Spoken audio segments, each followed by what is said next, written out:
आज मी युवा लोक संघटना संस्थापक अध्यक्ष लक्ष्मण कांदळे आज 26 जानेवारी 2025 रोजी उपोषणाचे आयोजन केले होते पत्रकाराला मारहाण केल्याप्रकरणी।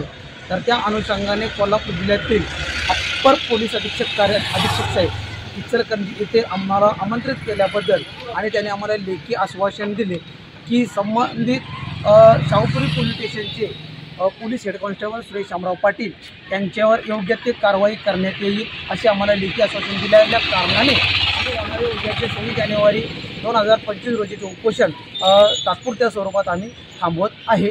जय लवजी, जय अण्णाभाऊ, जय शिवराय, जय भीम।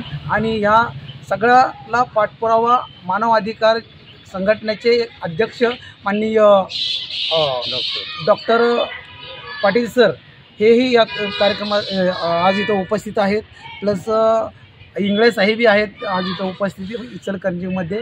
तरी मी आलेल्या सर्वांचेही आभार मानतो आणि खरोखर आम्हाला इथल्या अप्पर साहेबांनी एक चांगल्या प्रकारे सहकार्य केलं आणि त्यांनी आम्हाला चांगलं मार्गदर्शन करून आमच्या उपोषण थांबवण्याची विनंती केली। त्यांच्या विनंतीस मान देऊन आम्ही लेखी आश्वासन घेऊनही आज उपोषण आम्ही उद्याचं होणारं तात्पुरत्या स्वरूपात थांबवत आहे।